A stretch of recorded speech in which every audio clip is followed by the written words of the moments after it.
नमस्कार, मैं हूं श्रीकांत प्रजापति और आप मेरे साथ देख रहे हैं बीसीसी न्यूज। आई खबरों में बढ़ने से पहले डालते हैं सुर्खियों पर एक नजर।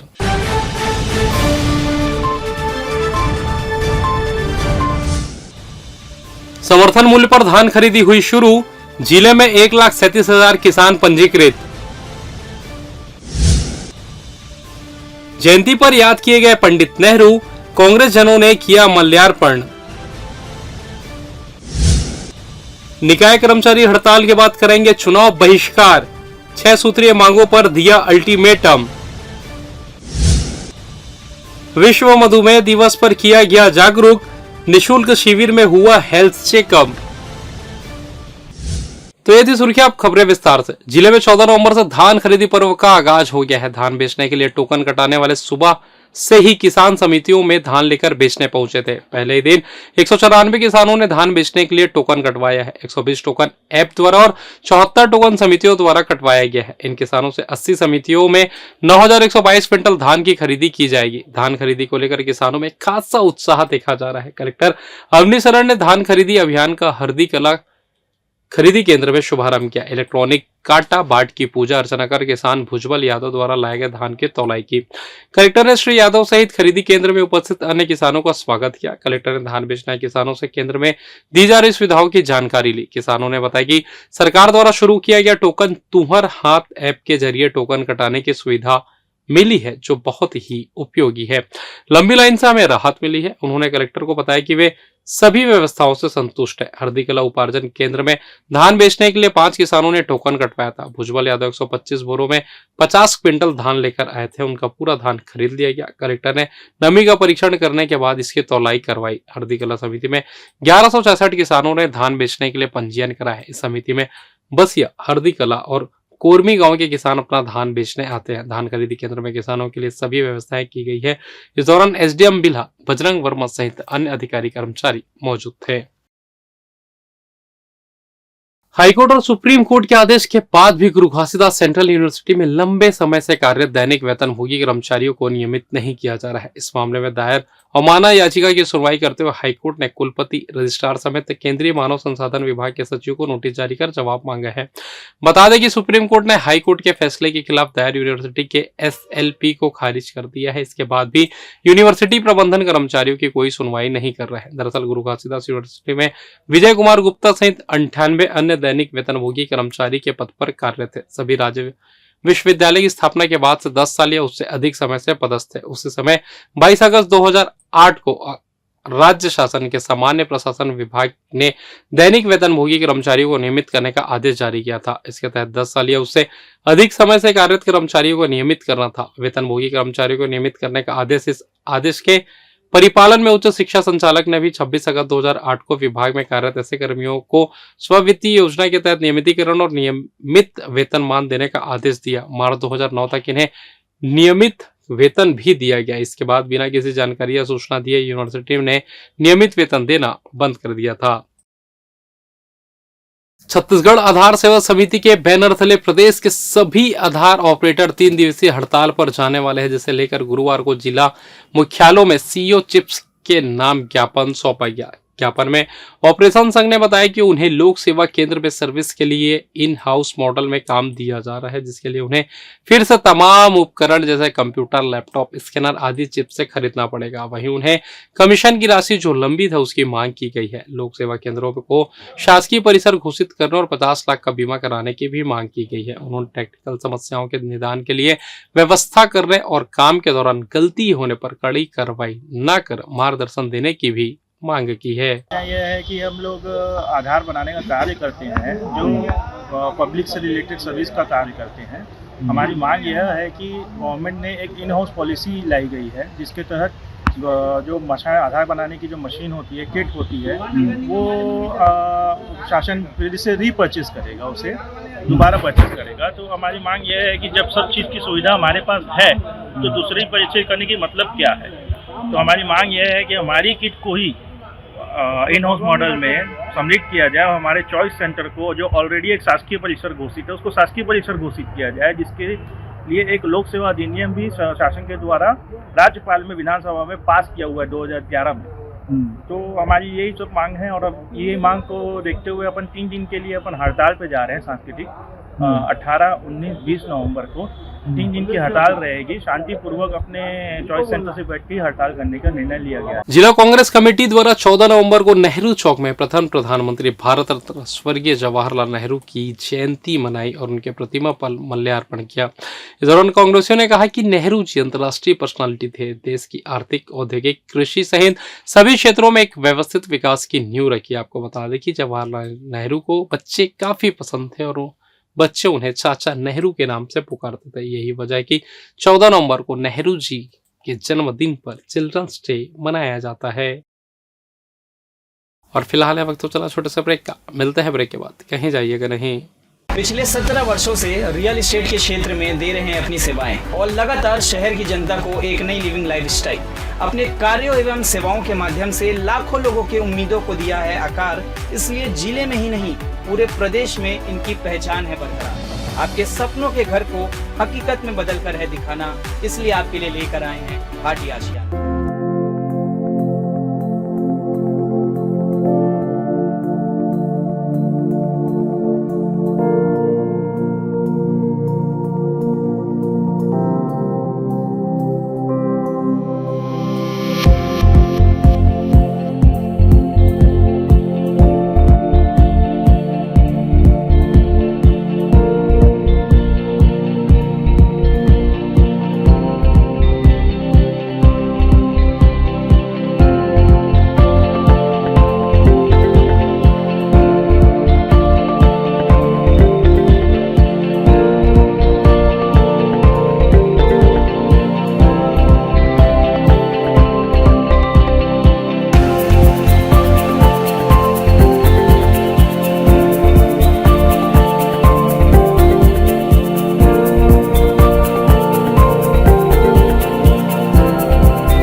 और ब्रेक के बाद आप सभी का स्वागत है। यह बढ़ता है अगली खबर की ओर।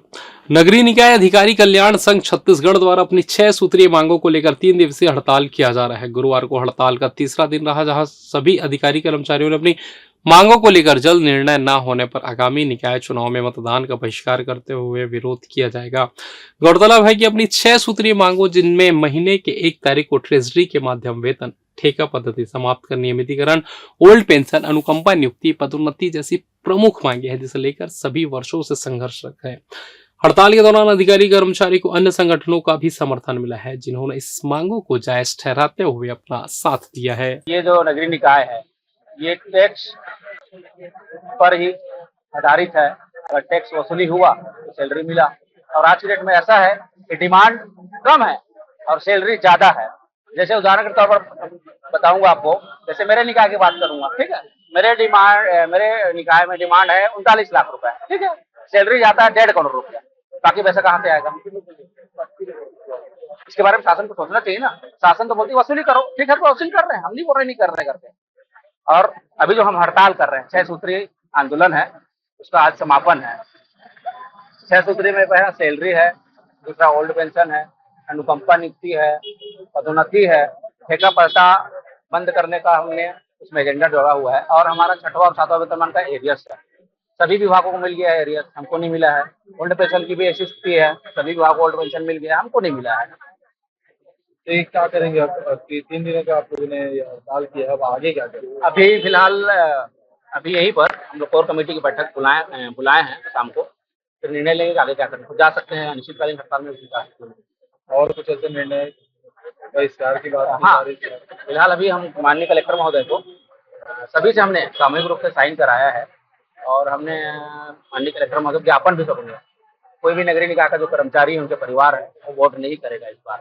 छत्तीसगढ़ हाई कोर्ट ने शराब घोटाले के आरोपी पूर्व आईएएस अनिल टुटेजा और अनवर ढेबर को रायपुर सेंट्रल जेल में शिफ्ट करने का आदेश दिया है। दोनों ने कांकेर और अंबिकापुर जेल में ट्रांसफर करने के खिलाफ हाईकोर्ट में याचिका दायर की थी। हाईकोर्ट ने स्पेशल कोर्ट के आदेश को निरस्त कर दिया है। छत्तीसगढ़ में 2000 करोड़ के शराब घोटाले मामले में ईडी ने अनिल टुटेजा और अनवर ढेबर को गिरफ्तार किया था, जिसके बाद से दोनों रायपुर सेंट्रल जेल में बंद थे। इस बीच रायपुर जेल में उन्हें वीआईपी सुविधा देने और जेल में सिंडिकेट बनाकर शांति भंग का आरोप लगा। इस पर सेंट्रल जेल रायपुर के अधीक्षक ने ईडी की विशेष अदालत में उनका जेल ट्रांसफर करने का आवेदन दिया, जिस पर विशेष न्यायाधीश निधि शर्मा ने दोनों को अलग अलग कांकेर और जगदलपुर अंबिकापुर में शिफ्ट करने का आदेश दिया था, जिसके बाद अब वो आदेश निरस्त हो चुका है। अब दोनों को रायपुर लाया जाएगा। विश्व डायबिटीज डे के अवसर पर बिलासपुर प्रेस क्लब में निःशुल्क शुगर जांच एवं परामर्श शिविर का आयोजन किया गया, जहां बड़ी संख्या में लोग पहुंचे और स्वास्थ्य की जांच करा परामर्श प्राप्त किया। गौरतलब है कि डायबिटीज के मरीज दुनिया में बढ़ते जा रहे हैं। विश्व स्वास्थ्य संगठन के मुताबिक दुनिया भर में हर साल डायबिटीज से करीब 40 लाख मरीजों की मौत होती है। इसलिए वैश्विक स्तर पर लोगों को मधुमेह यानी डायबिटीज के बारे में जागरूक करने, इसके उपचार, निदान, देखभाल के बारे में लोगों को बताने के लिए हर वर्ष 14 नवंबर को वर्ल्ड डायबिटीज डे मनाया जाता है। बता दें कि शरीर में इंसुलिन का बैलेंस बिगड़ने से डायबिटीज की बीमारी होती है। इस हेल्थ प्रॉब्लम को शुगर या मधुमेह भी कहा जाता है। इंसुलिन के सह खोजकर्ता डॉक्टर फ्रेडरिक बैटिंग के जन्मदिन को विश्व मधुमेह दिवस के रूप में हर साल मनाया जाता है। इस वजह से वर्ल्ड डायबिटीज डे हर साल 14 नवंबर को मनाते हैं। आजकल के बदलते खानपान और लाइफस्टाइल की वजह से डायबिटीज एक आम समस्या हो गई है। स्वास्थ्य के लिए काफी हानिकारक है, इसलिए लोगों को जागरूक करना और इससे होने वाले नुकसान, इसके सही इलाज और सावधानी को लेकर लोगों में जागरूकता लाना अति आवश्यक है। इसी क्रम में बिलासपुर प्रेस क्लब द्वारा पत्रकारों और उनके परिजनों के लिए यह निःशुल्क शिविर आयोजित किया गया था। अवेयरनेस की जरूरत इसलिए है क्योंकि आपको कुछ आंकड़े में 2023 के बताता हूँ कि हमारी भारत की जनसंख्या में 10 करोड़ लोग, 10.1 करोड़ लोग अभी डायबिटीज से पीड़ित हैं। उससे ज्यादा खतरनाक बात और अचंभित करने वाली बात हमारे लिए ये है कि 13 से 14 करोड़ लोग प्री डायबिटिक कंडीशन में, जो अभी दरवाजे पे हैं कि सीधा उनको डायबिटीज होने वाली। और डायबिटीज के लिए अवेयरनेस इससे जरूरी है क्योंकि डायबिटीज एक साइलेंट किलर जैसा होता है। आपको जैसे रक्तचाप है, हाइपरटेंशन है, तो उसके इफेक्ट दिखते हैं, आपको लकवा हो गया, कुछ और हो गया, लेकिन डायबिटीज के इफेक्ट ना धीरे धीरे आते हैं और आपकी किडनी हुई, हार्ट हुई, आंखों की रोशनी हुई, ये सब चीज हर एक अंग को डायबिटीज इफेक्ट करता है। तो इसकी रोकथाम करना और जल्दी से जल्दी डायबिटीज का पकड़ करना और उसका इलाज शुरू करना, अपने चीजों को नियंत्रित करना, ये करना बहुत जरूरी है, वरना डायबिटीज धीरे धीरे करके एक बहुत बड़ी जटिल समस्या बनने वाली है। देखिए, ये हम पत्रकारों का जीवन काफी अस्त व्यस्त रहता है। हमको कब खाना है, कब सोना है, कब उठना जागना है, कोई ठिकाना नहीं रहता। इसलिए सबका जीवन बिगड़ा हुआ जीवन है। इसलिए समय समय पे इस तरह के स्वास्थ्य शिविर हम प्रेस क्लब में लगवाते हैं ताकि पत्रकारों को अपने स्वास्थ्य की जानकारी हो, उनको चेकअप कराकर उनको बेहतर इलाज मिल सके। ये कोशिश करते हैं उनके अंदर जागरूकता भी आए कि कब क्या करना चाहिए। डॉक्टर आते हैं जो यहाँ पे सलाह भी देते हैं कि उनकी जीवन शैली क्या होनी चाहिए। तो आज हमने यहाँ पर डायबिटीज का शिविर लगाया है कि लोगों को पता चले कि उनके शुगर कितना है, उनको क्या करना चाहिए, उसको रोकथाम के लिए क्या नहीं क्या करना चाहिए, कब उठना, कब खाना पीना है। ये डॉक्टर यहाँ पे आए हुए हैं, सारे लोग जानकारी दे रहे हैं और वो बता रहे हैं कि आपकी जीवन शैली में क्या परिवर्तन आना चाहिए जिससे आप स्वस्थ रहें। विश्व मधुमेह दिवस के अवसर पर जगह जगह जागरूकता कार्यक्रमों का आयोजन किया गया, जिसमें लाइफ लाइन न्यूट्रिशन सेंटर और संकल्प नेत्रालय के संयुक्त तत्वावधान में निःशुल्क हेल्थ चेकअप एवं परामर्श शिविर का आयोजन जराभाटा में किया गया, जहां पहुंचने वाले लोगों का निःशुल्क स्वास्थ्य जांच कर उन्हें उचित मार्गदर्शन देते हुए जागरूक किया गया। इस दौरान फिटनेस कोच के आर प्रधान ने बताया कि डायबिटीज यानी मधुमेह दिनचर्या में खान पान को संतुलित कर नियंत्रित किया जा सकता है, जिसके लिए सही परामर्श और दिनचर्या में सुधार महत्वपूर्ण है। तो सबसे पहले तो मैं हमारे डॉक्टर संदीप तिवारी जी का आभार व्यक्त करूंगा, क्योंकि उन्होंने हमें आमंत्रित किया कि इस अवसर पर लोगों को कैसा डाइट रखना है, जिससे लोग जो है ना अपने आप को बचाव कर सके, क्योंकि सभी को मालूम है कि भारत में किस तरीके से लोग घर घर में इस चैलेंज से जूझ रहे हैं। और अभी क्या है कि डायबिटीज एक सामान्य चीजें लोग समझ के चल रहे हैं। ये पूरी तरीके से किससे जुड़ा हुआ है? दिनचर्या, खान पान, आहार विहार। और जो लोग हैं इसी पर थोड़ा सा ध्यान देंगे ना, तो उसको जो है ना हम हर एक चीजों को कंट्रोल में ले सकते हैं। उसमें स्पेशली क्या है कि सवेरे का नाश्ता, जितने हमारे विशेषज्ञ या जानकार हैं जो मधुमेह डायबिटीज के बारे में जानते हैं, उनका कहना है कि सवेरे का नाश्ता संतुलित होना चाहिए, पौष्टिक होना चाहिए, इसमें फाइबर युक्त होना चाहिए, लो जीआई होना चाहिए, ग्लाइसेमिक इंडेक्स नॉर्मल होना चाहिए। ऐसा नॉर्मल नाश्ता खाने में शामिल करेंगे तो लोग जो है ना हर घर में लोग कंट्रोल अपने हाथ पे ले सकते हैं। और हमारा उद्देश्य यही है कि लोगों को खान पान, आहार विहार से लोगों को स्वस्थ रखने के लिए प्रेरित करना, जागरूक करना।